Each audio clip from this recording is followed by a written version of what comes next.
Ganitong pagkakaluto naman nga sa pork barbecue ang gawin mo. At paniguradong mapapa-extra rice ka. Ay di, nagluto nga ako ng pork barbecue are na may kasama pang ang counting siren at bumbahan din sa bansang Israel habang nagluluto ako. Ay di tara at atin na ngang simulan ang pagluluto na ring ating pork barbecue are.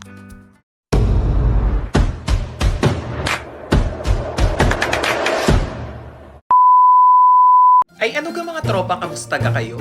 Ako si Andy, isang OFW dito sa bansang Israel. Iti, samahan nyo nga ako sa isang craving satisfied video. Tama ga ho isang mapagmatakaw na video. Ay kayo na hong bahala kung alin ho ang tama. Ay di, yaman na din lamang na crave nga tayo ng pork barbecue. Ay di, mayroon na nga ako dining karne ng baboy, ari parating kasi ang aking nabili. Ay di, ginayat ko na nga rin ng medyo maninipis na kwadrado. At aring naman ngayon nilagyan ko na ng mga pampalasa na ating kinakailangan. Naglagay nga lamang ako din sa ating karne ng toyo, lemon juice o kaya ay kalamansi po pwede naman. Tapos ay nilagyan ko na rin nga ng asin, paminta, magic sarap at saka aring oyster sauce. At saka ko rin nga isusunod aring ating ketchup na are.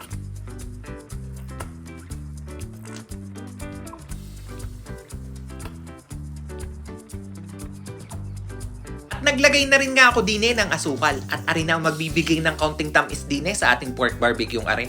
Mayroon na rin nga ako din ginayat-gayat na sibuyas at saka aring bawang. Tapos ay saka ko naman nga ibinuhos aring ating isang tasang Sprite. At ari naman nga ihahaluin ko lamang ng papagayon at papagarne. Ari nga ay po pwede nating ibabad ng 1 oras hanggang 3 oras ay aari na kung ikay nagmamadali. Pero ang gagawin ko kandi ni ay overnight. At nang sa ganun naman ay mas malasa talaga aring ating pork barbecue are.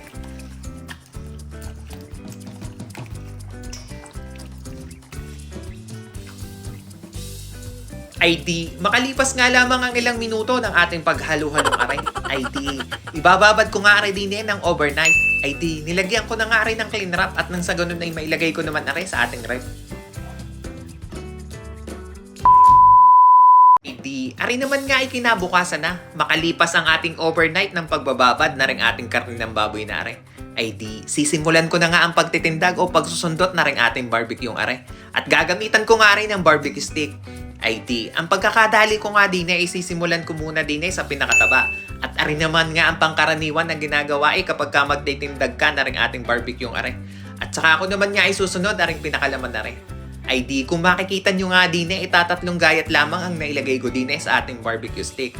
At sa katunayan ay napakalalaki din nga naman ang pagkakagayat ko din Kita nyo gayan, tatatlong gayat nga lamang ang natindag ko din Uulit-ulitin ko nga lamang ang pagtitindag na re hanggang sa tuluyan na nga matapos o maubos aring ating pinakakarneng are.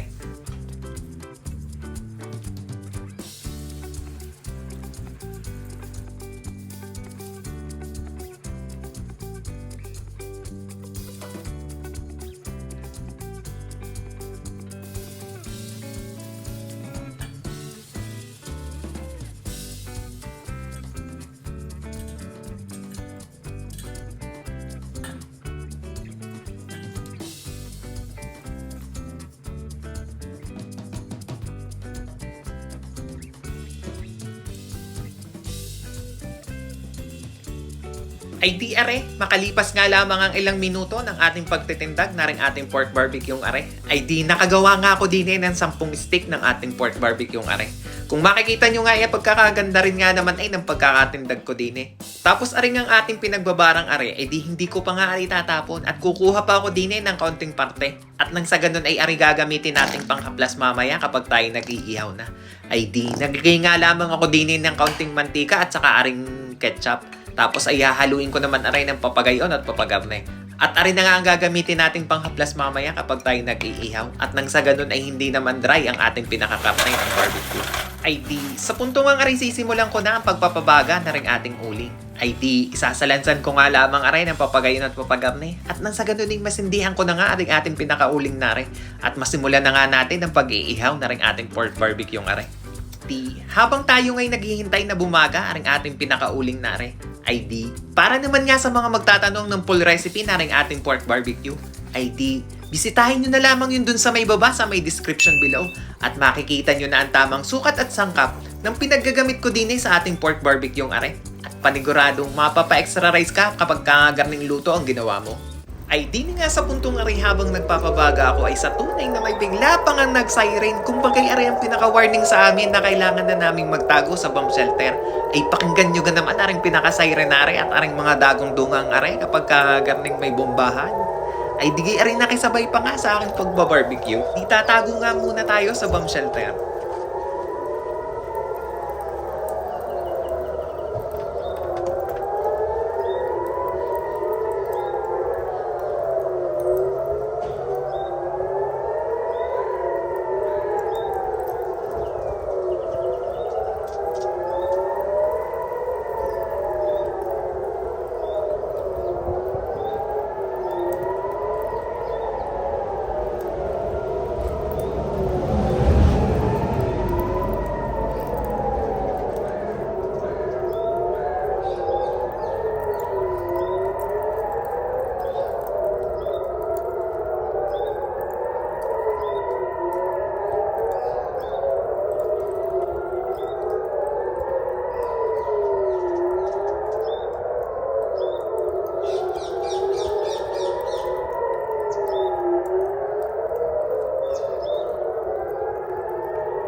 Ay di, makalipas nga lamang ang 30 minuto ay di tapos na rin nga ang bombahan din sa Israel.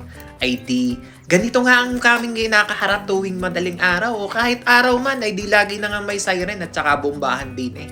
Ay di, tago-tago na lang nga tayo sa bomb shelter. Ay di, mabalik na nga tayo din sa ating pag-iihaw. Ay di sa punto ang aray sa waray ko naman ay nagbabaga na nga aring ating uling nare. Ay di, ikakalat ko nga lamang aring mga bagang are at nang sa ganun naman nga ay masimulan na natin ang aking pag-iihaw din eh. Ay di, sa punto nga aray sisimulan ko na ang pag-iihaw ng ating barbecue.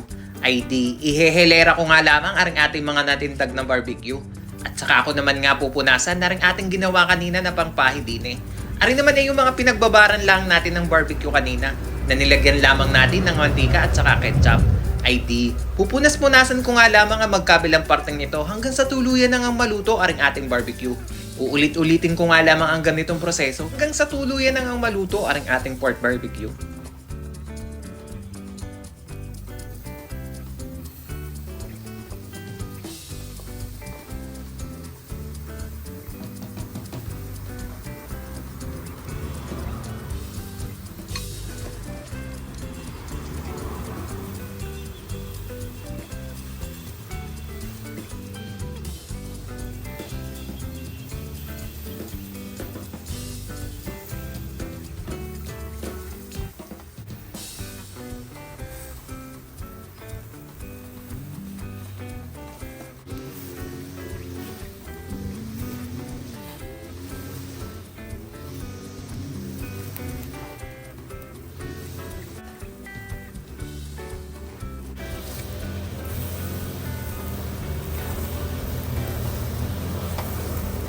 At sisimulan ko naman ngang iihaw aring ating second batch at gagawin ko lamang ang mga proseso na pinaggagawa ko kanina dun sa ating unang naihaw na.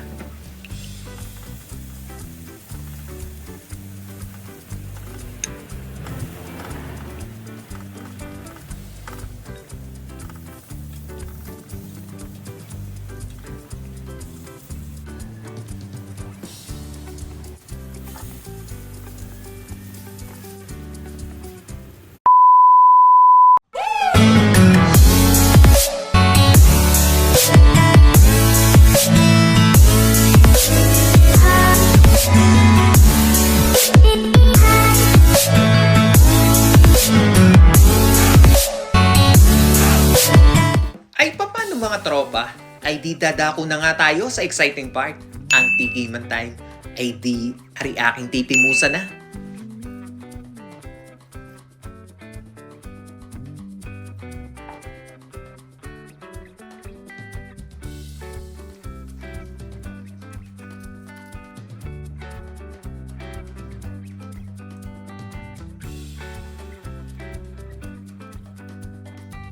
Ay di, salamat na rin nga pala sa inyong panunood. Ay wag niyong kakalimutang mag-subscribe. At nang tayo dumami na.